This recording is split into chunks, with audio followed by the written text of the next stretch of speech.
धारण करणे.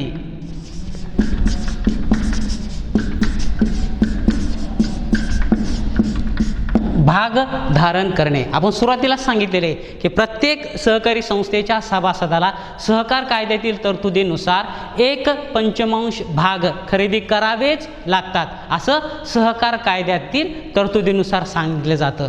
म्हणून आपण सुरुवातीला सांगितले किंवा एक भाग खरेदी केलेला असावा त्यानं किमान, तो त्याच्या सभासदाच्या वेळी. पण एकंदर त्याचा जो काही कालखंड असतो त्या कालखंडामध्ये त्यानं सहकार कायद्यातील तरतुदीनुसार 1/5 इतके भागांचं त्यानं धारण केलेलं असलं पाहिजे. म्हणून भाग धारण करणं किंवा भाग धारण करणं हे सुद्धा एक सहकारी संस्थेच्या सभासदाची जबाबदारी आहे. नुसतंच सभासद स्वीकारलं तर चालत नाही, तर जे काही सहकार कायद्यामध्ये जी मर्यादा सांगितलेली आहे त्या मर्यादेपर्यंत त्यानं भागाची खरेदी करणं, भाग धारण करणं ही संबंधित सभासदाची जबाबदारी असते. आणि हे आपण सांगितले की किती 1/5 इतकं. चौथा आहे देयता. देयता की सहकारी संस्थेची जी काही देयता आहे, म्हणजे जे काही आपण लाभ घेतलेला आहे कर्जाच्या माध्यमातून असेल, वस्तू व सेवांच्या माध्यमातून जसं मिळविण्याचा अधिकार आहे, तसंच जर कर्ज घेतला असेल तर त्या कर्जाची वेळेवर परतफेड करणं ही सुद्धा त्याची जबाबदारी आहे. म्हणजे त्याची जी काही देयता असेल ती देयतेचे कसे प्रकार आहेत, देयचे 2 प्रकार आपल्याला सांगता येतो. एक असतं मर्यादित जबाबदारीचं तत्व, म्हणजे मर्यादित देयतेचं तत्व, आणि दुसरं असतं अमर्यादित देयतेचं तत्व.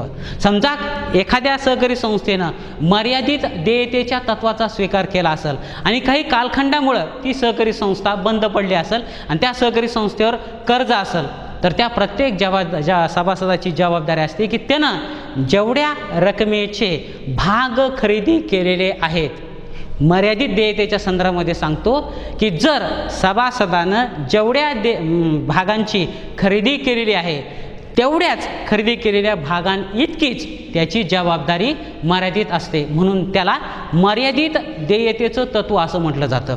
आणि दुसरं तत्व कोणतं असतं, अमर्यादित देयतेचं तत्व. अमर्यादित देयतेचं तत्व, समजा कर्ज घेतलेलं आहे आणि ती सहकारी संस्था कालांतराने बंद पडली, तर ती कर्जाची परतफेड करण्यासाठी जर समजा सभासदांच्या भागांची इतकी तर रक्कम त्यांनी दिलेलीच आहे, पण जर ती रक्कम कमी पडत असेल तर अशा प्रसंगी त्याची खाजगी मालमत्ता सुद्धा विकून त्याला कर्जाची परतफेड करावं लागतं. हे अमर्यादित देयतेचं तत्व. पण प्रामुख्यानं महाराष्ट्रामधल्या ज्या काही सहकारी संस्था आहेत त्या सहकारी संस्था मर्यादित देयतेच्या माध्यमातून स्थापन झाल्यात. म्हणून भागांची जी काही दर्शनी किंमत असते, त्यांना जे काही भाग धारण केलेले असतील किंवा खरेदी केलेले असतील तेवढ्या भागांपुरतीच त्याची देयता असते. म्हणून त्या देयतेची मर्यादेची जी काही जबाबदारी आहे ती जबाबदारी आपल्याला सभासदांची सांगता येते. म्हणून देयतेच्या संदर्भामध्ये सुद्धा आपल्याला जबाबदारी सांगता येते.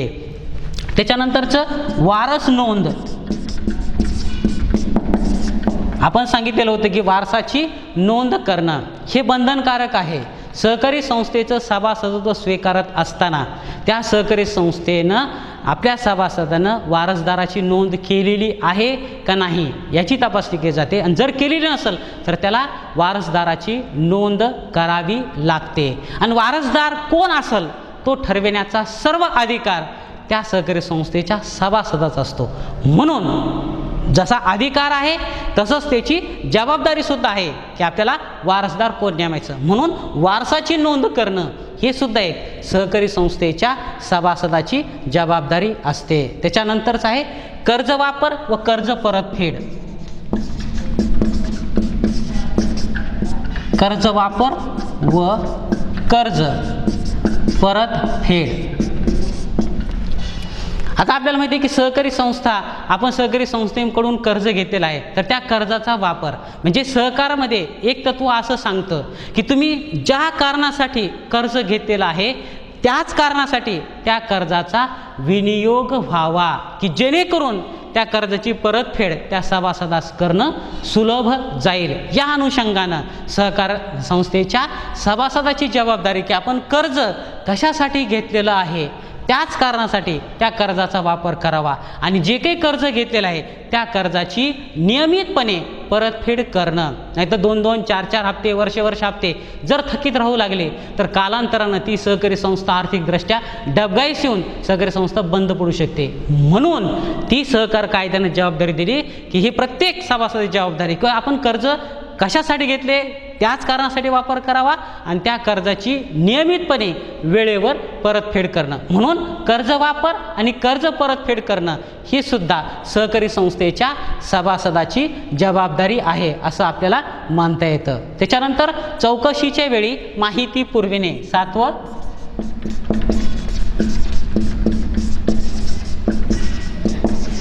चौकशीच्या वेळी माहिती पुरविणे. आता चौकशीच्या वेळी माहिती पुरविणे म्हणजे काय की समजा सहकारी संस्थे काही आर्थिक गैरव्यवहार होत असतील, अपहार होत असतील आणि अशी एखाद्या सभासदानं तक्रार कोणाकडे, आपण सुरुवातीला बघितले की अधिकार आहे कोणाकडे करायचा अधिकार आहे, निबंधकाकडे. समजा निबंधकाकडे एखाद्यानं तक्रार केली की या सहकारी संस्थेमध्ये आर्थिक गैरव्यवहार होता, अफरातफर होती, अशा प्रसंगी निबंधक सभासदांची चौकशी करू शकतो. तो चौकशी करण्याचा अधिकार निबंधक किंवा सहकार आयुक्ताला आहे. तर मग अशा प्रसंगी जे निबंधक किंवा सहकार आयुक्त ज्या सभासदांकडून चौकशी करत आहेत त्या सभासदांना सगळी जी काही चौकशी आहे त्या चौकशीच्या वेळी खरी आणि सत्य परिपूर्ण माहिती पुरविण्याची जी काही जबाबदारी आहे ही जबाबदारी सहकारी संस्थेच्या सभासदाची आहे. त्याच्यामुळं सत्य आणि अचूक माहिती त्याला माहीत असावी म्हणून ती प्राप्त करण्याचा आणि निबंधकानं जर विचारलेलं असेल, आयुक्तानं जर विचारलेलं असेल तर ती खरी आणि परिपूर्ण माहिती पुरविण्याची जी काही जबाबदारी आहे ही पुरविण्याची जबाबदारीसुद्धा सहकार कायद्यानं सहकारी संस्थेच्या सभासदांवर सोपवलेली आहे. म्हणून ते सुद्धा आपल्याला सांगता येतं. त्याच्यानंतर आहे सभांना उपस्थित राहणे. 8वी जबाबदारी आहे सभांना उपस्थित राहणे. नंतरची जबाबदारी आहे सभांना उपस्थित राहणे. आपण सुरुवातीला सांगितले की सहकारी संस्थेच्या 4 सभा घेतल्या जातात.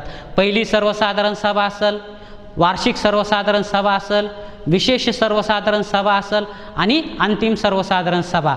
पहिली सर्वसाधारण सभा आणि अंतिम सर्वसाधारण सभा ही सहकारी संस्थेच्या आयुष्यामध्ये फक्त एकदाच येते आणि विशेष सर्वसाधारण सभा सुद्धा आपत्कालीन परिस्थिती निर्माण झाली तरच ही सभा घेतली जाते. पण नियमितपणे जी सभा होती ती सभा कोणती असते तर वार्षिक सर्वसाधारण सभा. म्हणून सहकारी संस्था दरवर्षी आर्थिक वर्ष संपल्यानंतर जी वार्षिक सर्वसाधारण सभा बोलावते त्या वार्षिक सर्वसाधारण सभेला उपस्थित राहणं ही सभासदांची जबाबदारी आहे की नेमकं सहकारी संस्थेचं कामकाज कसं चालतं, आर्थिक लेखांकन कसं केलं जातं, हिशोब तपासणी कशी केली जाते, या सर्वांची शहानिशा किंवा सर्वांची परिपूर्ण माहिती त्या वार्षिक सर्वसाधारण सभेमधून सभासदांना दिले जाते. म्हणून ती सभासदांची जबाबदारी आहे की सहकारी संस्था ज्या वेळी सभा बोलवेल त्या वेळी त्या सभेला उपस्थित राहणं हे सभासदांची जबाबदारी आहे असं आपल्याला सांगता येतं. त्याच्यानंतर उत्पादित वस्तूंची संस्थेमार्फत विक्री. उत्पादित वस्तूंची संस्थेमार्फत विक्री.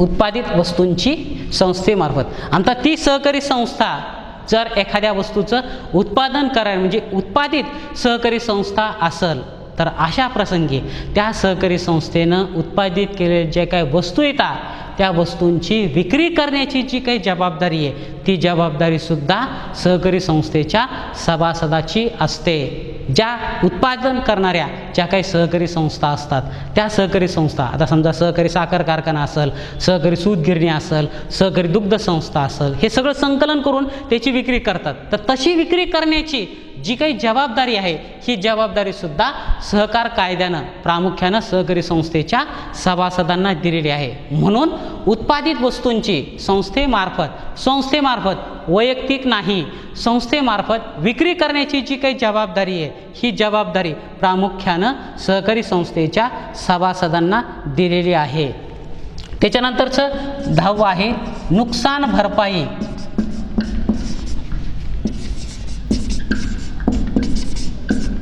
नुकसान भरपाई. समजा सहकारी संस्थेच्या सभासदाच्या हातून एखाद्या वस्तूची नुकसान झाली असेल किंवा एखाद्या बाबीमुळे काही नुकसान झालेलं असेल, तर ते जे काही संस्थेचं नुकसान झालेलं आहे त्या नुकसानीची भरपाई करण्याची जबाबदारीसुद्धा त्या सहकारी संस्थेच्या सभासदाची असते. म्हणजे तो सभासद आपली जबाबदारी असं झटकू शकत नाही. म्हणून जे काही नुकसान भरपाई झालेली असेल त्या नुकसानीची भरपाई करण्याची जी काही जबाबदारी आहे ती जबाबदारीसुद्धा सहकार कायद्यानं सहकारी संस्थेच्या सभासदांना दिलेली आहे. आणि शेवटचं म्हणजे संस्थेचे हित जोपासणे.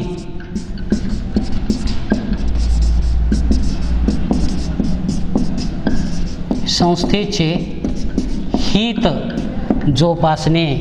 कारण सभासदांचं हित हेच संस्थेचं हित आहे. म्हणून संस्थेच्या हिताची जोपासना करणं ही सगळ्यात महत्त्वाची जबाबदारी सहकारी संस्थेच्या म्हणजे सहकारी संस्थेच्या सभासदाची असते.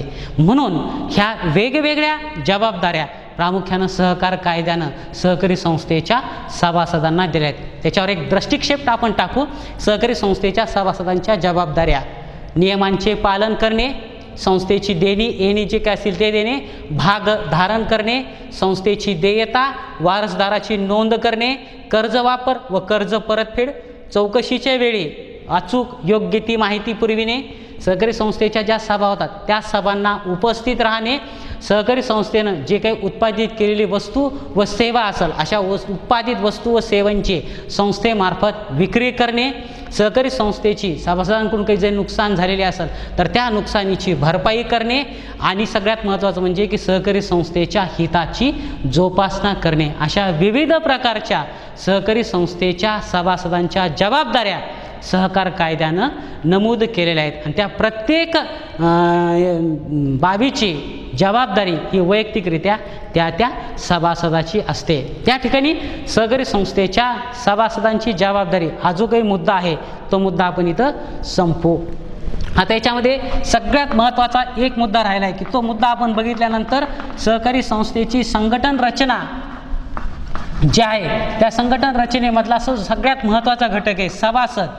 हा सभासद घटक हा आपला संपतो. मग नेमकं काय आहे तर आता सगळं आपण सभासद कोणाला म्हणायचं, सभासदाची व्याख्या काय आहे, सभासदाचा अर्थ काय आहे, सभासदाची पात्रता काय आहे, सभासदाचे अधिकार काय आहेत, सभासदाच्या जबाबदाऱ्या काय आहेत, ह्या सर्वांची सविस्तरपणे आपण चर्चा केलेली आहे. आणि याच्यामधलं सगळ्यात महत्त्वाचं म्हणजे की सभासदांचं किंवा सभासदाचं सभासदत्व रद्द कसं होतं. कारण काही कारणं आहेत की त्या कारणामुळं सहकारी संस्थेच्या सभासदत्व रद्द होतं किंवा सभासदत्व त्याचं संपुष्टात येतं. मग सभासदत्व रद्द होण्याची किंवा संपुष्टात येण्याची जी काही कारणं आहेत ती कारणं आपण बघू. म्हणून सभासदत्व रद्द होण्याची कारणे, सभासदत्व रद्द होण्याची कारणे किंवा संपुष्टात येण्याची कारणे किंवा सभासदत्व संपुष्टात येण्याची कारणे. सभासद या सगळ्या सभासदाच्या संदर्भामध्ये आपण सविस्तर चर्चा केलेली आहे. तर त्याच्यामधला आता सगळ्यात महत्त्वाचा म्हणजे अंतिम टप्प्याकडे आपण आता वाटचाल करत आहोत. त्याच्यातला पहिला मुद्दा कशाचा, सहकारी संस्थेच्या सभासदाचं सभासदत्व रद्द होण्याची काय कारणं आहेत किंवा सहकारी संस्थेच्या सभासदत्व रद्द होण्याची जी काही कारणं आहेत त्या कारणांच्या संदर्भामध्ये आपण आता सविस्तर चर्चा करू. त्याच्यामधलं पहिलं कारण आहे सभासदाचा मृत्यू.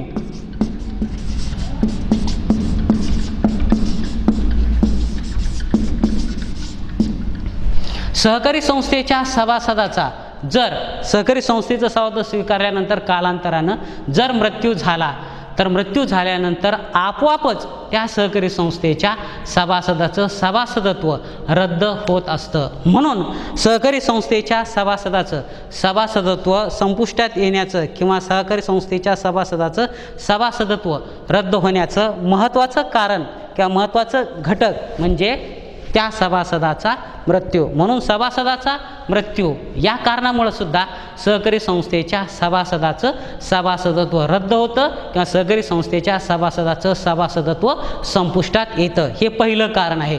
दुसरं आहे सभासदत्वाचा राजीनामा.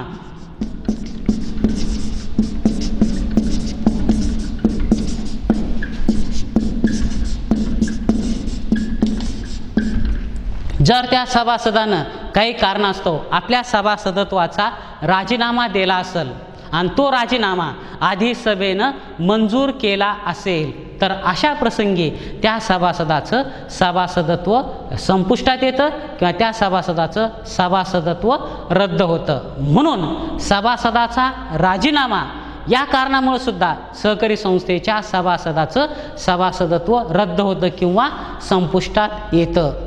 तिसरं आहे भाग हस्तांतरण.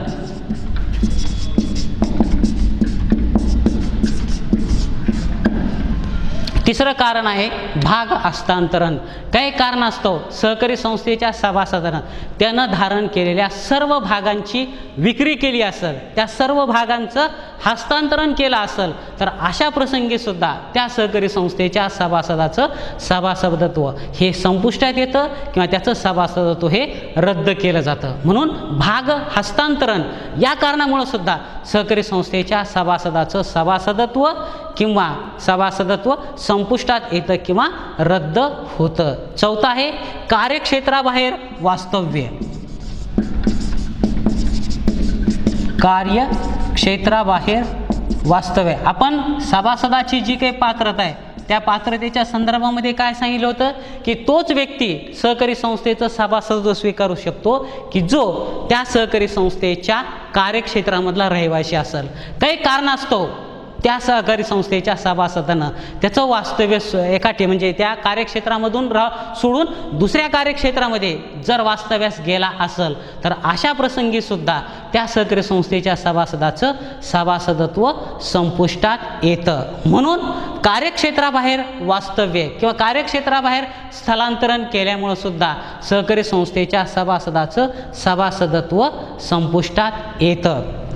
त्याच्यानंतरचा पाचवा मुद्दा आहे संस्थेचे विसर्जन.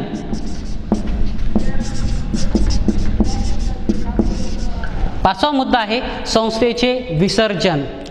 सहकार कायद्यातील तरतुदीनुसार सहकार आयुक्त व निबंधकानं काही कारणास्तव त्या सहकारी संस्थेचं विसर्जन केलं किंवा ती सहकारी संस्था संपुष्टात आणली असेल म्हणजे तिचं विसर्जन केलं असेल तर अशा प्रसंगी सुद्धा आपोआपच त्या सहकारी संस्थेच्या सभासदांचं सभासदत्व हे संपुष्टात येतं. म्हणून संस्थेचे विसर्जन या कारणामुळे सुद्धा सहकारी संस्थेच्या सभासदाचं सभासदत्व रद्द होतं किंवा सहकारी संस्थेच्या सभासदाचं सभासदत्व संपुष्टात येतं. हे सुद्धा आपल्याला सांगता येतं. सहावं आहे सभासदाची हकालपट्टी.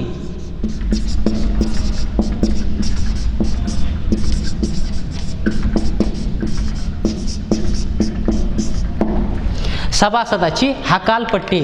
त्या सहकारी संस्था जर सहकार कायद्याचं पालन करत नसेल, कारण आपण सांगितले की नियमांचं पालन करण्याची जबाबदारी त्याची आहे, तो त्या नियमांचं पालन करत नसेल, सहकारी संस्थेची जी उपविधी आहे त्या उपविधीमध्ये जे काही नियम सांगितले आहेत त्या नियमांचं तो पालन करत नसेल, सहकारी संस्थेच्या सभेला दरवर्षी उपस्थित राहत नसेल किंवा त्याच्या वर्तनामुळं सहकारी संस्थेच्या नावलौकिकाला काही बाधा येत असेल तर अशा प्रसंगी सहकारी संस्था त्या सभासदाची हकालपट्टी करते. म्हणून त्या सभासदाची हकालपट्टी केली जाते.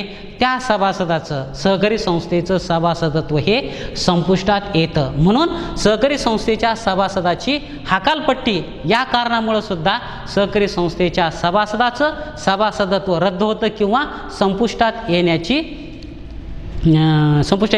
कारण सांगता येत. फक्त एवढंच की सभासदाच्या हकालपट्टी जर करायची असेल तर त्याला सहकारी संस्थेच्या कायद्यानुसार वार्षिक सर्वसाधारण सभेमध्ये ठराव घ्यावा लागतो आणि तो ठराव 2/3 बहुमतानं मंजूर झाला पाहिजे. लक्षात घ्या, मी काय सांगालो की उगी मला देव वाटलं म्हणून मी त्याचं हकालपट्टी केली, असं जमणार नाही. जर एखाद्या संस्थेला एखाद्या सभासदाची हकालपट्टी करायची असेल तर तशा स्वरूपाचा प्रस्ताव, तशा स्वरूपाचा ठराव वार्षिक सर्वसाधारण सभेमध्ये बोलावावा लागतो.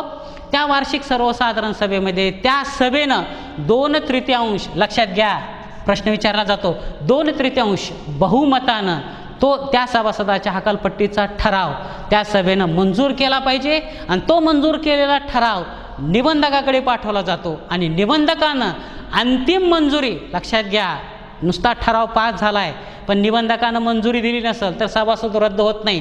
म्हणून अंतिमरित्या ठराव पास झाल्यानंतर निबंधकाकडे गेल्यानंतर निबंधकानं परवानगी दिल्यानंतरच त्या सभासदाची हकालपट्टी केली जाते. म्हणून सहकारी संस्थेच्या सभासदाची हकालपट्टी केल्यानंतर सुद्धा सहकारी संस्थेच्या सभासदाचं सभासदत्व रद्द होतं किंवा सभासदत्व संपुष्टात येतं. आणि सगळ्यात आहे 7वं आहे नादारी. नादारी म्हणजे काय की जर समजा तो सहकारी संस्थेचा सभासद कर्ज घेतले आणि त्या कर्जाची परतफेडच करत नसेल तर अशा प्रसंगी सुद्धा तो नादार, म्हणजे ज्याला आपण दिवाळखोर म्हणू शकतो, तसं दिवाळखोरीच्या सभासदाच्या संदर्भामध्ये सुद्धा सहकारी संस्थेच्या सभासदाचं सभासदत्व संपुष्टात येतं. आणि सगळ्यात महत्त्वाचा शेवटचा मुद्दा म्हणजे अक्रियाशील सभासद.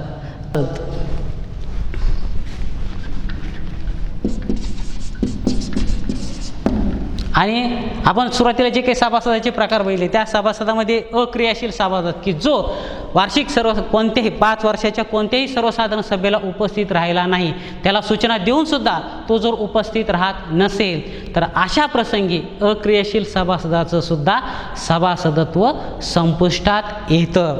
तर आज आपण या व्हिडिओच्या माध्यमातून सहकारी संस्थेची संघटन रचना कशा स्वरूपाची असते त्या संदर्भामध्ये सविस्तर विवेचन केलं. त्या सहकारी संस्थेच्या संघटनमध्ये प्रामुख्यानं सभासदानंतर पदाधिकारी, सभासदानंतर व्यवस्थापन समितीनंतर पदाधिकारी, त्या पदाधिकारी वर्गामध्ये अध्यक्ष, उपाध्यक्ष, सचिव, खजिनदार आणि मग त्याच्यानंतर सभासद आपण बघितलं. मग सभासदाची व्याख्या, सभासदाची पात्रता, सभासदाचे प्रकार, सभासदाचे अधिकार, सभासदाच्या जबाबदाऱ्या आणि सभासदत्व रद्द होण्याची कारणे, ह्या वेगवेगळ्या अनुषंगानं आपण आजच्या ह्या व्हिडिओच्या माध्यमातून एक मुद्दा आपण संपविलेला आहे की जो सहकारी संस्थेच्या संघटनेमध्ये सगळ्यात महत्त्वाची भूमिका बजावत असतो, तो म्हणजे सहकारी संस्थेचा सभासद.